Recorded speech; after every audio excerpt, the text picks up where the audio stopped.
आज हम जानेंगे कि प्रोग्रामिंग करने के हिसाब से लैंग्वेज कितने प्रकार के होते हैं। Low level language, assembly level language और हाई लेवल लैंग्वेज किसे कहते हैं। मेनली प्रोग्रामिंग लैंग्वेज दो तरह की होते हैं, एक होता है लो लेवल लैंग्वेज और दूसरा होता है high level language. Low level language को हम लो लेवल क्यों कहते हैं, क्योंकि ये लैंग्वेज ह्यूमन के समझ से बहुत दूर होता है और मशीन के समझ के करीब होता है। यानी कि ह्यूमन को समझने में दिक्कत होता है और मशीन को समझने में आसानी होती है।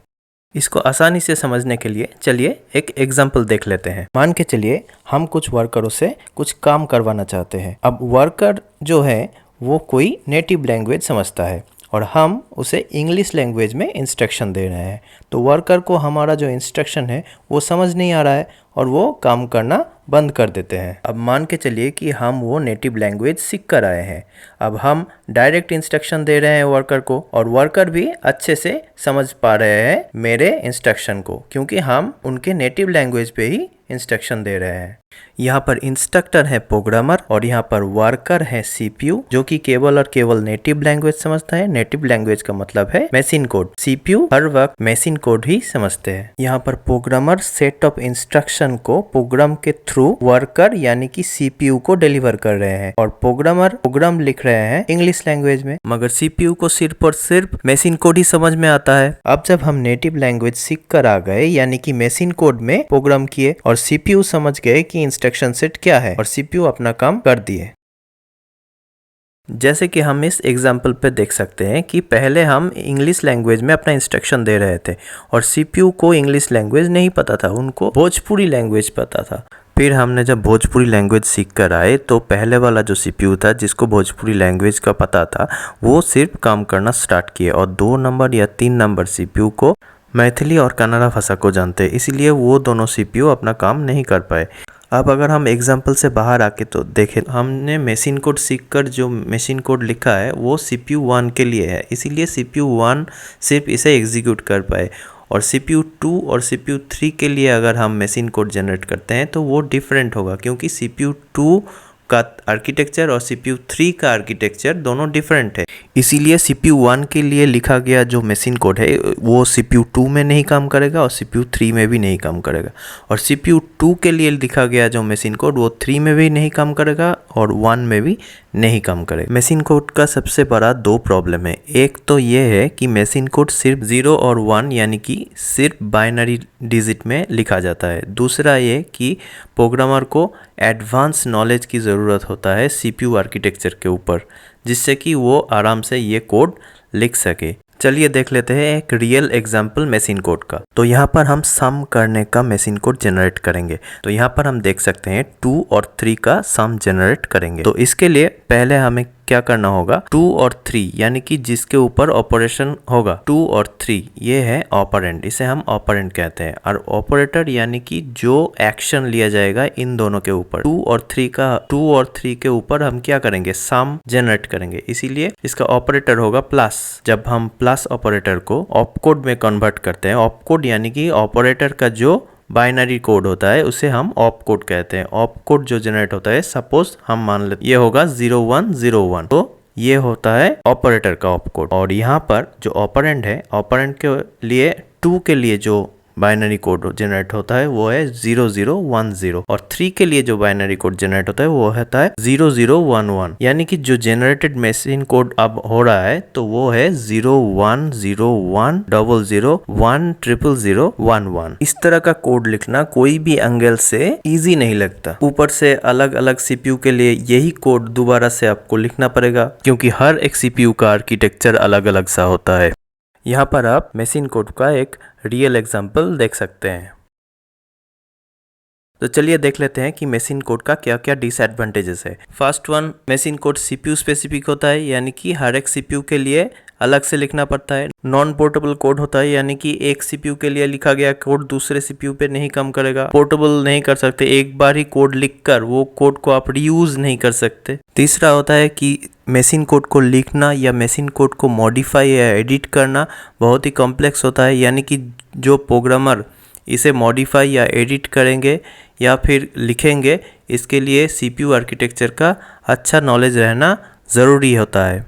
यही चीज़ मशीन कोड लिखने वालों प्रोग्रामर के लिए एक चैलेंज साबित हो रहा था, क्योंकि हर एक प्रोग्रामर के लिए सीपीयू आर्किटेक्चर के बारे में इतने सारे नॉलेज रखना बेहद कठिन काम था। क्योंकि एक प्रोग्रामर का क्या ज़रूरत होती है, उसे अच्छे से सिंटैक्स याद रहना चाहिए और कॉन्सेप्ट क्लियर होना चाहिए। इससे ही आप बहुत आसानी से प्रोग्राम कर सकते हैं। इसीलिए प्रोग्राम लिखने का स्टाइल का इवोल्यूशन हुआ और 1949 में एक नए तरह की लैंग्वेज की सूचना की गई, जिसे हम असेंबली लैंग्वेज के नाम से जानते हैं। असेंबली लैंग्वेज प्रोग्रामरों के लिए हर एक प्रॉब्लम का सॉल्व तो नहीं कर पाया, मगर कुछ हद तक जरूर कर पाया। जैसे कि असेंबली लैंग्वेज भी टफ है, मगर मशीन कोड से थोड़ा सा इजी है। असेंबली लैंग्वेज भी टफ है, बट मशीन कोड से थोड़ा सा इजी है। यहाँ पर कोड बाइनरी में नहीं लिखना पड़ता है। असेंबली लैंग्वेज लिखने के लिए कुछ कीवर्ड जानना पड़ता है। असेंबली लैंग्वेज में जो कीवर्ड यूज होते हैं उसे हम ऑप कोड कहते हैं। असेंबली लैंग्वेज पे लिखने के लिए आपको पहले एल्गोरिदम तैयार करना पड़ता है, जो कि कॉन्सेप्ट के ऊपर डिपेंड करता है। एल्गोरिदम यानी सेट ऑफ इंस्ट्रक्शन को स्टेप बाय स्टेप सजाने के बाद जो तैयार होता है उसे हम एल्गोरिदम कहते हैं। उसके बाद सेट ऑफ इंस्ट्रक्शन को असेंबली कोड में लिखना पड़ता है। असेंबली कोड जो कि दोनों हिस्सों में स्प्लिट रहता है। एक होता है ऑप कोड यानी कि इंस्ट्रक्शन, और ऑपरेंड यानी कि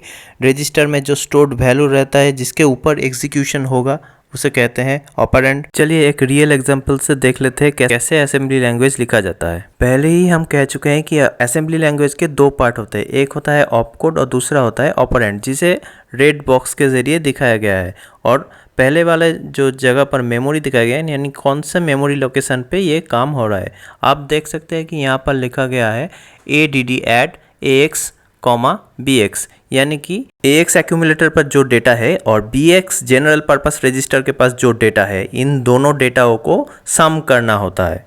यहाँ पर ऐड, JNC, MOV ये सब कीवर्ड होता है। ये कीवर्ड को हम ऑप कोड कहते हैं। यहाँ पर ऑप कोड के जरिए इंस्ट्रक्शन दिया जाता है, जैसे कि ADD का मतलब होता है ऐड करना, MOV का मतलब होता है डेटा को शिफ्ट करना, HLT का मतलब होता है हॉल्ट यानी कि प्रोग्राम को रुकवा देना, JNC का मतलब होता है कैरी स्टोर हुआ कि नहीं हुआ ये चेक करना। मगर असेंबली लैंग्वेज का भी मशीन लैंग्वेज की तरह एक प्रॉब्लम है, क्योंकि इसका कोड भी CPU टू CPU वेरी करता है। असेंबली लैंग्वेज मशीन लैंग्वेज से थोड़ा अलग होता है, लेकिन CPU सिर्फ मशीन कोड को ही समझता है। इसीलिए CPU असेंबली कोड को डायरेक्टली एग्जीक्यूट नहीं कर सकता, इसीलिए असेंबली कोड को कन्वर्ट करना पड़ता है मशीन कोड में। इसीलिए असेंबली लैंग्वेज में एक कोड कन्वर्टर होता है जो असेंबली कोड को मशीन कोड में कन्वर्ट करता है। इसे ही हम असेंबलर कहते हैं। मशीन कोड की तरह असेंबली लैंग्वेज भी प्लेटफॉर्म डिपेंडेंट होता है, यानी कि जब असेंबलर असेंबली कोड को मशीन कोड में कन्वर्ट करता है, ट्रांसफर करता है, तब वो CPU के आर्किटेक्चर के हिसाब से मशीन कोड जनरेट करता है। कुछ कुछ क्षेत्रों में असेंबली कोड का जो ऑप कोड होता है उसे भी चेंज करना पड़ता है। डिफरेंट CPU फैमिली के लिए ऑप कोड अलग अलग सा होता है। एक CPU फैमिली के लिए लिखा गया ऑप कोड दूसरे CPU फैमिली में काम नहीं भी कर सकता है। ऐसा इसलिए क्योंकि i3 प्रोसेसर के लिए लिखा गया असेंबली कोड i5 प्रोसेसर के जो असेंबली कोड होगा उसके ऑप कोड के साथ मैच नहीं भी कर सकता है, क्योंकि हर एक CPU का इंस्ट्रक्शन सेट अलग अलग सा होता है। मगर जैसे जैसे ही कोडिंग में डेवलपमेंट आने लगे, वैसे वैसे न्यू टाइप के कोडिंग स्टाइल भी आने लगे। ये जरूरी नहीं है कि हर एक प्रोग्रामर को CPU के बारे में डीप नॉलेज रखना पड़े। हमें एक ऐसी कोडिंग स्टाइल की जरूरत महसूस होने लगे जिसके लिए CPU का डीप नॉलेज नहीं रखना पड़ता है और प्रोग्रामर भी कोड लिख सके, और एक ही प्रोग्राम को डिफरेंट CPU के लिए बार बार लिखकर समय की बर्बादी नहीं किया जाए। और इसीलिए एक नए कोडिंग स्टाइल की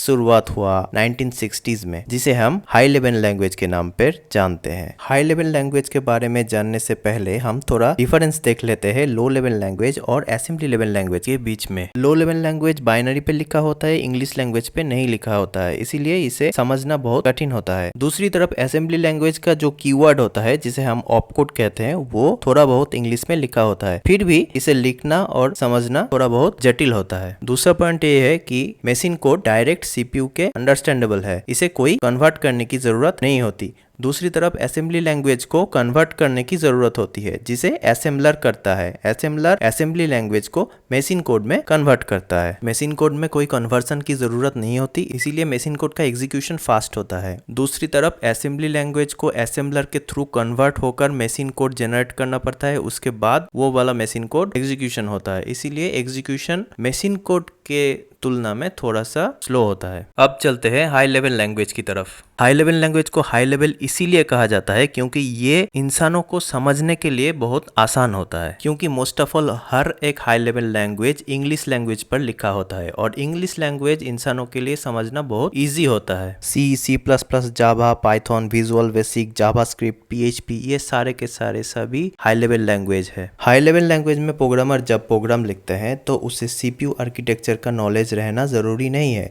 वो सिर्फ प्रोग्राम का सिंटैक्स फॉलो करता है जो कि इंग्लिश लैंग्वेज में लिखा होता है, फिर अपना कॉन्सेप्ट यूज करके सेट ऑफ इंस्ट्रक्शन तैयार करता है जिसे हम प्रोग्राम कहते हैं, और प्रोग्राम लिखने के बाद डिबगर के जरिए कोड को डिबग करना पड़ता है। डिबगर ये चेक करता है कि प्रोग्राम को ठीक तरह से लिखा गया है कि नहीं, यानी कि प्रोग्राम का सिंटैक्स ठीक है कि नहीं। ये नहीं चेक करता कि प्रोग्राम का कॉन्सेप्ट क्या है, कॉन्सेप्ट नहीं चेक करता, सिर्फ चेक करता है यही कि प्रोग्राम का सिंटैक्स ठीक लिखा गया है या नहीं। फिर उसके बाद कंपाइलर कोड को कंपाइल करता है और कंपाइल करके मशीन कोड जनरेट करता है, फिर मशीन कोड एग्जीक्यूट होता है। और सबसे बढ़िया जो बात है इस हाई लेवल लैंग्वेज का वो है ये मशीन डिपेंडेंट नहीं है, मतलब यही वाला कोड आप दूसरे किसी भी मशीन पे इजीली चला सकते हैं, क्योंकि जब यही प्रोग्राम आप दूसरे किसी सीपीयू में रन करवाएंगे तब कंपाइलर उस सीपीयू के इस आर्किटेक्चर के हिसाब से मशीन कोड जनरेट करेगा। इस तरह से हाई लेवल लैंग्वेज काम करता है। अब हम जान लेते हैं कि मशीन कोड या लो लेवल लैंग्वेज के साथ हाई लेवल लैंग्वेज का